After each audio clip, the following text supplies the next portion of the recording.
Madame, Monsieur, bonsoir, bienvenue à tous au sommaire de votre journal. Dans un message de condoléances, le président de la République Abdelaziz Bouteflika salue les qualités du Moudjahid Mohamed Lemkami et son grand amour pour la patrie.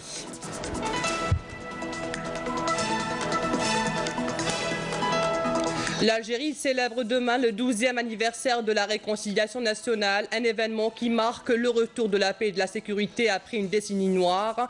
Nous marquerons une halte à Bent al-Hay puis à Al-Qal'a dans la wilaya de Rolizane où la population a renoué avec la stabilité et la prospérité. Transport, 58 milliards de dinars alloués à la SNTF, une enveloppe financière pour moderniser le secteur des chemins de fer, rails, wagons et services, un tout pour votre confort. Du tourisme, dans la dernière partie de votre journal, nous irons à Tissimsilt qui développe tous ses atouts pour attirer plus de touristes amoureux de la nature.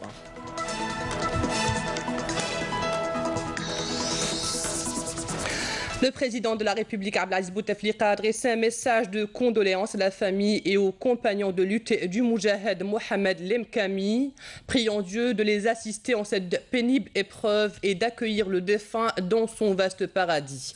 Le chef de l'État a salué les qualités du Moudjahid Mohamed Lemkami et son grand amour pour la patrie.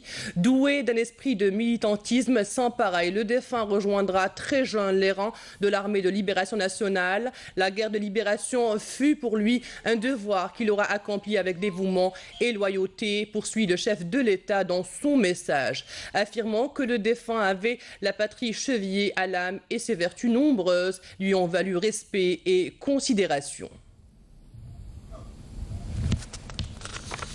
Inna lillahi wa inna ilayhi raji'un. Les membres du Conseil de la Nation adoptent une motion de soutien au plan d'action du gouvernement. C'était hier lors de la plénière consacrée aux réponses du Premier ministre Ahmadou Yahya aux préoccupations des membres de la Chambre haute du Parlement. Représentant les forces politiques de la majorité parlementaire, les membres signataires de la motion ont exprimé leur entière satisfaction quant au contenu de l'exposé du Premier ministre. Karim Haïfa. Une motion de soutien au plan d'action du gouvernement présentée par des sénateurs représentant les forces politiques de la majorité parlementaire. 107 membres ont voté pour et 3 contre. Un vote massif en faveur du plan du gouvernement de la part des membres du Conseil de la Nation qui ont appelé l'ensemble des forces politiques, des partenaires économiques ainsi que les organisations de la société civile à se mobiliser autour du président de la République pour contribuer à la réussite de cette démarche et poursuivre la mise en œuvre de son programme, particulièrement dans cette conjoncture difficile. Lors de la séance consacrée aux réponses du Premier ministre aux préoccupations des membres du Conseil de la Nation, Yahya est longuement revenu sur les aspects économiques et financiers du plan d'action de son gouvernement en précisant que le projet de loi de finances 2018 a consacré un montant de 400 milliards de dinars pour le paiement des redevances dues aux entrepreneurs algériens et étrangers. Yahya qui a indiqué par ailleurs qu'après l'adoption de la loi sur le crédit et la monnaie, le président de la République promulguera un décret présidentiel qui prévoit la création d'une instance indépendante du gouvernement chargée du suivi de l'opération de financement et de la mise en place d'une feuille de route portant sur les réformes financières et structurelles à mettre en œuvre. Un nouveau mécanisme qui accordera, d'après le Premier ministre, l'opportunité aux investisseurs pour relever leurs capacités à travers le Fonds national de l'investissement qui accordera des crédits remboursables sur une échéance de 30 années. Par ailleurs, plusieurs secteurs bénéficient de nouvelles mesures au titre de la loi de finances 2018, selon le Premier ministre, notamment un nouvel impôt sur la fortune et dont le montant sera fixé par barème pour déterminer les concernés, un impôt qui sera introduit d'une manière plus directe et qui ne concernera que 10% des Algériens. Quant aux pensions de retraite, Yahya rassure, elles seront toujours payées malgré les graves difficultés financières du système de retraite. Des dispositions seront introduites dans le cadre de l'avant-projet de loi de finances 2018, parmi lesquelles l'inscription de 500 milliards de dinars à verser à la Caisse nationale de sécurité sociale pour lui rembourser une partie des montants qu'elle a prêtés à la Caisse nationale de retraite. Concernant le secteur de l'habitat, le Premier ministre a révélé qu'entre 2017 et 2019, plus d'1 million de logements auront été livrés. Quant à l'habitat rural, le Premier ministre a indiqué que la Caisse nationale du logement a accordé jusqu'à août dernier 92 000 aides financières et qui arriveront vers la fin de l'année en cours à 100 000 aides, 114 000 en 2018 et 120 000 aides en 2019. Le Premier ministre Ahmedou Yahya a affirmé par ailleurs que le paiement des dettes des entreprises publiques permettra d'injecter 1000 milliards de dinars dans le réseau bancaire, et ce après l'adoption de la loi sur la monnaie et le crédit dans sa version modifiée par les membres des deux chambres du Parlement, ou Yahya qui conclura que cette masse monétaire qui sera injectée dans le réseau bancaire devrait présenter davantage de soutien au développement national et au financement de projets productifs. Nous sommes à la veille de la célébration du 12e anniversaire de la réconciliation nationale, une date qui traduit la volonté et le choix des Algériens quant à la paix et à la sécurité. Un objectif tracé par le président de la République, Abdelaziz Bouteflika, et qui a pris son envol depuis la concorde civile. Des engagements et des promesses du président de la République qui ont eu l'accord du peuple à travers le référendum du 29 septembre 2005. Des engagements, des promesses, des projets et des réalisations, un boom qualitatif et puis quantitatif en matière de développement national concrétisé dans la paix et la sécurité. Après la décennie noire, l'Algérie a renoué avec la vie, l'espoir, la continuité, le développement, notamment dans les localités les plus touchées. Bent Talha, un exemple 20 ans après, voici les témoignages de ses habitants. Nejma Harash.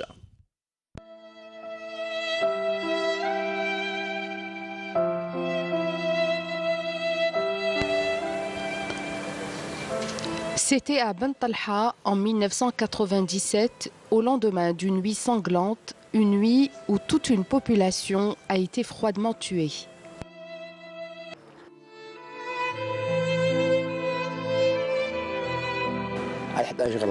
Il était presque 23 heures. Ils ont pénétré par ici. Tout ça n'existait pas auparavant. Ils entraient par groupe, sous le balcon, puis ils sont arrivés jusqu'ici. Certains habitants ont essayé de riposter, mais en vain. Il y avait environ 4 groupes. Ils ont jeté des bombes à l'intérieur des maisons, puis ils ont tué. Nous avions reçu ce soir-là des invités, ma tante, son fils, sa femme et leurs 3 petits-enfants. Mes neveux, leur mère. 10 personnes ont été assassinées cette nuit-là, en quelques minutes seulement. C'était un enfer. Tout le monde criait, hurlait et courait dans tous les sens. Ça a duré de 23 h jusqu'à 4 h du matin. Même les nourrissons n'ont pas été épargnés. Neila Barrahal s'en rappelle avec beaucoup d'amertume. Une miraculée ayant survécu à la pire de ces nuits. J'ai énormément souffert. La peur me guettait à tout moment, tout le temps, quotidiennement. Et il ne s'agissait pas d'une mort naturelle. On s'attendait toujours au pire. Mort par balle ou égorgé. On n'existait pas. Sortir à l'époque était un problème. Étudier, c'en était encore plus. Je n'aurais jamais pensé, après toutes ces années passées, ni même pas imaginé qu'un jour, je pouvais voir des jeunes filles, des adolescentes ou des femmes mariées dehors à cette heure-ci. Aujourd'hui, Bent Talha revit, se reconstruit. Se réconcilier avec son passé et ses enfants était la seule chose à faire. Adhérer au projet de la Charte pour la paix et la réconciliation nationale adopté par référendum. Un projet qui changera le sort de tous les Algériens. Vraiment, merci à notre président de la République. Il a apporté la solution qu'il fallait dans une conjoncture extrêmement difficile. Il ne faut pas se faire avoir comme cela s'est passé auparavant. Nous nous sommes sacrifiés pour nos enfants, pour qu'ils vivent. Aujourd'hui, lorsqu'on voit nos enfants, notre quartier, comment est devenu, nous sommes heureux. C'est pour eux qu'on s'est sacrifié, pour notre pays, pour que les Algériens vivent dans la paix et la dignité. Aujourd'hui, personne ne vient te sortir de chez toi pour te tuer. J'espère que les gens qui se sont sacrifiés auront leurs droits. 20 ans après, voilà à quoi ressemble Ben Talha, un nouveau visage pour une nouvelle vie. Le fruit d'une volonté politique initiée par notre chef de l'État, Abdelaziz Bouteflika, et approuvée par le peuple algérien. Plusieurs localités du pays ont été touchées par le terrorisme, une décennie qui a été effacée grâce à la réconciliation nationale en instaurant paix et sécurité. Relizane, un autre exemple ce soir, est dans la localité de El Qal'a plus précisément, et nous y allons de suite. Beaucoup se souviennent des affres de la décennie noire et tous expriment maintenant leur soulagement. Vivre dans la paix, la prospérité, un rêve qui s'est exaucé depuis le 29 septembre 2005. Regardez, c'est un reportage de notre station d'Oran, le récit de Naïma Chekchak. Durant la décennie noire, tous les habitants de cette région ont déserté leur habitation à la recherche d'autres lieux pour vivre en sécurité. El Qal'a est l'une des communes de la wilaya de Relizane qui a souffert le martyre. Toutes ces régions nous étaient interdites. Personne ne sortait. Cette place où nous sommes, nous ne pouvions pas nous y rendre. Il y avait toutes les atrocités. Nous avons vu et vécu tous les malheurs. Il y avait la hogra, le terrorisme, les biens volés. Les gens étaient perdus. Ni filles ni garçons n'ont été épargnés. Aujourd'hui, le malheur est passé.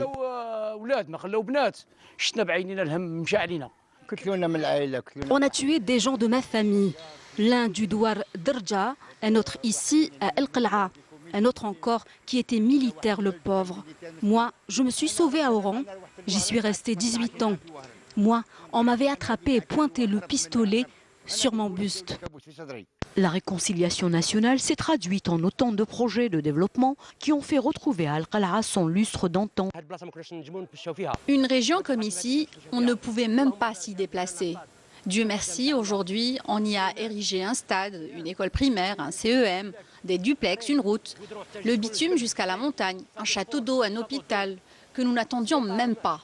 Ils nous ont sauvés avec nos enfants et toutes nos familles.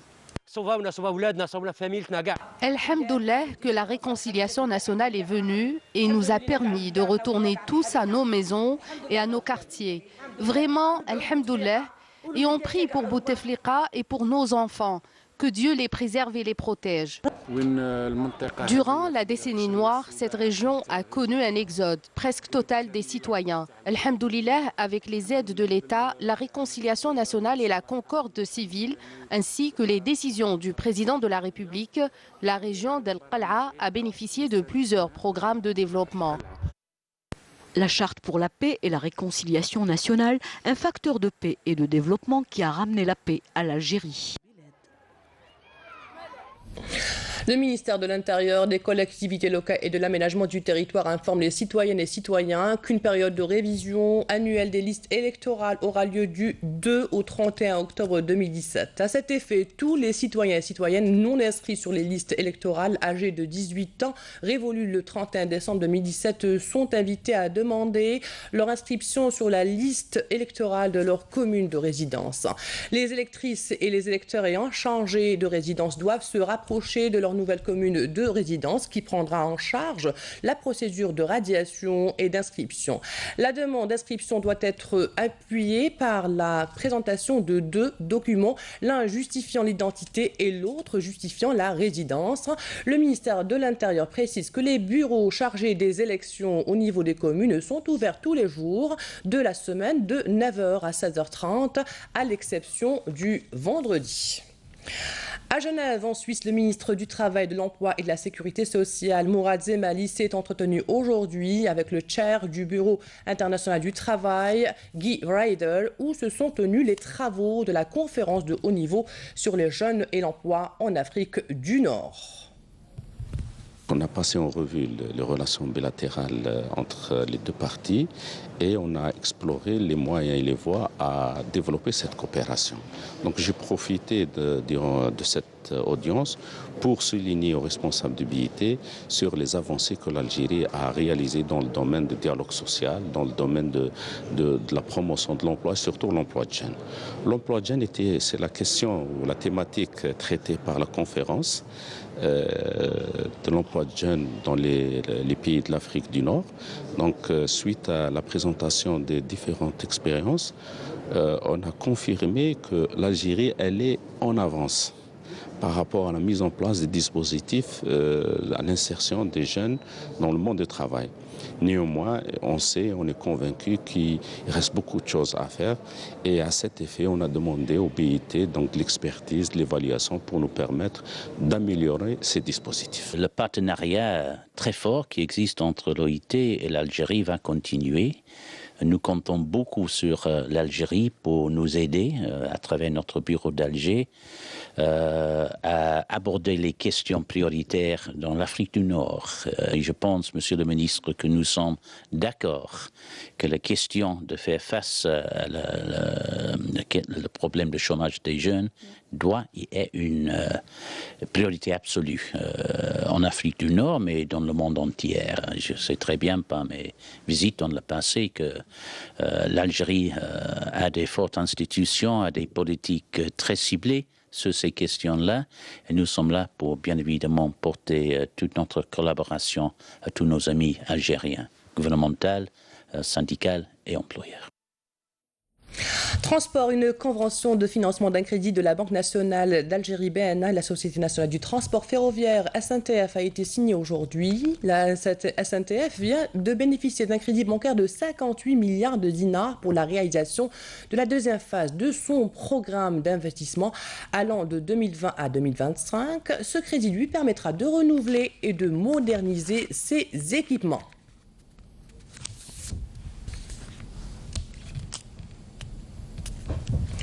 Et en application de la deuxième phase du plan d'investissement et de développement du secteur du chemin de fer, la Société nationale du transport ferroviaire SNTF va mettre en service dès 2018 2 nouveaux wagons sur ses rails. Jazia Bayou nous en dit plus. Pour cette deuxième phase d'investissement, la Société nationale des transports ferroviaires vient d'acquérir de nouvelles rames de wagons qui seront mises en service à partir de l'année prochaine. Ce nouveau investissement, qui sert au développement du secteur du chemin de fer, est un acquis positif pour tous les secteurs du transport en Algérie. L'année prochaine, le citoyen algérien verra l'entrée en service de nouvelles rames de wagons modernes. Et d'ici 2020 jusqu'à 2025, nous projetons d'acquérir d'autres équipements pour renforcer nos infrastructures ferroviaires, des équipements plus modernes qui seront mis en service par un personnel qualifié. Grâce à ce nouvel investissement, des millions de voyageurs pourront bénéficier d'un transport ferroviaire moderne. Des millions de tonnes de marchandises pourront également être acheminées d'une wilaya à une autre de façon sûre et rapide. De quoi booster l'économie nationale. Après 2020, nous projetons de lancer d'autres lignes ferroviaires qui pourront relier les wilayas du Sud et les zones industrielles, les mines et d'autres bases industrielles qui vont connaître d'énormes projets lancés par l'État. C'est la raison pour laquelle nous devons être prêts pour faciliter au mieux le transport ferroviaire en Algérie. 127 milliards de dinars, c'est le coût de cet investissement qui devrait profiter au secteur du transport ferroviaire, à court et à long terme.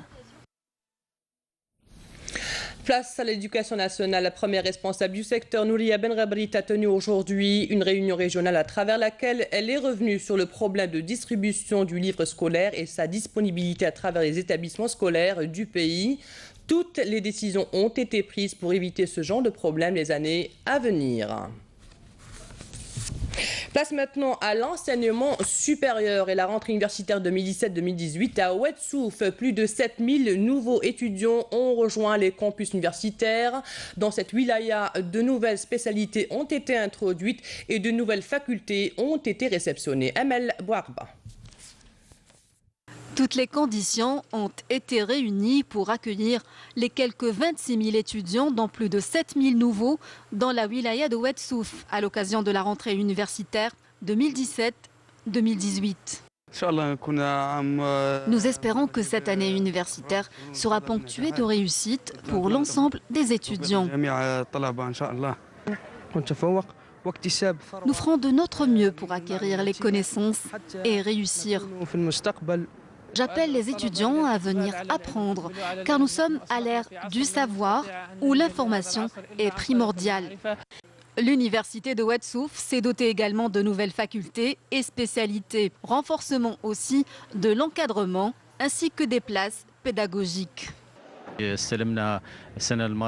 Nous avons réceptionné l'année dernière 8000 places pédagogiques, dont 2000 destinées à la faculté des sciences de l'économie et commerciale et les sciences de gestion. Il faut dire que tout a été assuré pour une bonne année universitaire en attendant la réception de 2000 places pédagogiques supplémentaires. Et pour assurer aux étudiants une bonne année universitaire, le ministère de l'Enseignement supérieur affirme avoir pris une série de mesures afin d'éviter les problèmes liés à l'hébergement, à la restauration et au transport universitaire. Emploi, allons au palais des expositions au Pôle maritime de la SAFEX pour visiter le salon de la formation et de l'emploi qui offre aux jeunes des opportunités de décrocher des contrats de la formation et d'insertion dans le monde du travail. Kamila Melal. Des écoles, des instituts ainsi que des centres de formation et des clubs scientifiques prennent part au salon de la formation et de l'emploi pour présenter 4 jours durant leurs offres et propositions de formation continue et de recrutement en alternance et par apprentissage.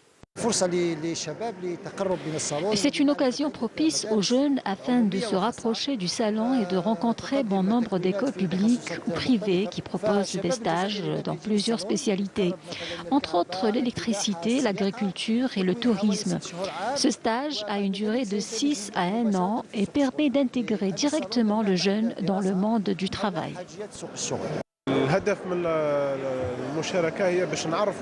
Nous avons participé aujourd'hui au salon pour faire connaître les spécialités demandées au niveau du marché comme technicien dans la spécialité électrotechnique ou électromécanique.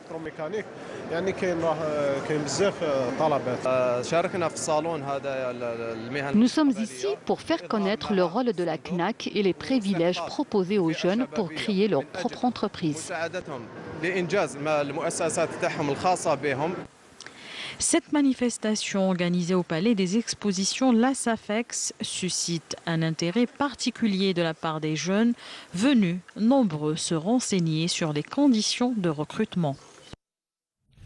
Dans un communiqué, le ministère de la Défense nationale nous apprend que dans le cadre de la lutte contre la contrebande de la criminalité organisée, des détachements de l'armée nationale populaire ont intercepté hier à Bojbadji Mourta, 6e région militaire, et Biskra, 4e région militaire, 2 contrebandiers et saisi 3 camions chargés de plus de 60 000 litres de carburant et 4 742 litres d'huile de table. Par ailleurs, à Tlemcen et à Ain Temouchent, 2e région militaire, des éléments de la gendarmerie nationale et des gardes frontières ont saisi 63 kg de kif traité et 3313 unités de différentes boissons, tandis que 5 individus en possession de 3 fusils de chasse et de plus de 26 000 cartouches de différents calibres ont été appréhendés à Bouira, Batna et El Bouari. D'autre part, des gardes-côtes ont déjoué à Annaba et Sikda, 5e région militaire, des tentatives d'émigration de 83 personnes à bord d'embarcations de construction artisanale, alors que 14 immigrants clandestins de différentes nationalités ont été arrêtés à Tlemcen et à Drar. Et puis cette information, Baba Mustafa Ould Sayed, un des fondateurs du Front du Polisario, est décédé des suites d'une longue maladie. Le défunt a entamé son parcours militant dès son jeune âge au sein de l'Union de la jeunesse du Front populaire de libération de Sariyet El-Hamra et Rio del Oro, Polisario, où il était en charge des relations extérieures. Il a notamment représenté le Front Polisario en France, à Genève et au Canada. Le défunt est titulaire d'un doctorat de l'Université d'Alger, obtenu en 2010 sur le thème « La pensée des groupes islamiques et l'islam politique ». Sa thèse a été publiée récemment. Place au tourisme et direction Tissim Silt. Cette wilaya est dotée d'importants atouts touristiques. À cet effet, de nombreux projets sont en cours de réalisation. Une fois achevés, les amoureux de la nature pourraient profiter pleinement des sites et du parc naturel. Badia Amarni. C'est à une altitude de plus de 1500 mètres que se situe le parc national Medded. Cette station connaît le lancement de nombreux projets touristiques à même de donner un nouveau souffle au tourisme dans cette région. Nous avons achevé les études de 3 zones d'expansion touristique et le plan d'aménagement touristique. Nous avons accordé 3 projets touristiques d'envergure. Une assiette foncière de 6 hectares a été consacrée à ces projets touristiques. L'un des plus importants est cette résidence touristique s'étendant sur 17 000 mètres carrés. Nous avons consacré cette assiette de terrain proche du parc national de Medded pour attirer les touristes nationaux en premier lieu, mais ensuite l'étranger également. Des chalets en bois aux standards internationaux dotés de toutes les commodités nécessaires sont prévus à cet endroit. Ce genre d'investissement est nouveau au niveau de notre région qui manque d'infrastructures. Ce complexe touristique est parmi les premiers investissements dans cette région. D'autres projets seront lancés dans la région dans le sillage de cet hôtel qui a ouvert ses portes dernièrement en prévision du lancement de la saison touristique hivernale. Et voici maintenant le rappel des titres. Dans un message de condoléances, le président de la République Abdelaziz Bouteflika salue les qualités du Moudjahid Mohamed Lemkami et son grand amour pour la patrie.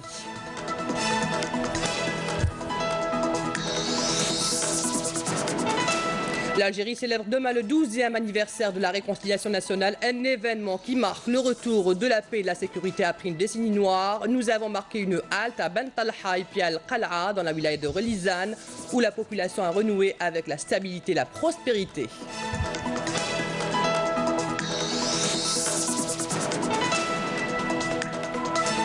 Transport, 58 milliards de dinars alloués à la SNTF, une enveloppe financière pour moderniser le secteur des chemins de fer, rails, wagons et services, un tout pour votre confort.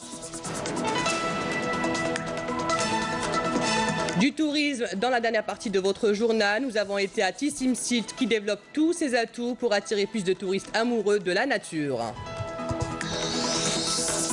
C'est la fin de cette édition préparée par toute la rédaction de Canal Algérie. Merci à vous de l'avoir suivi. Demain, vous retrouverez Fariel Assari Hadji. Très bonne soirée.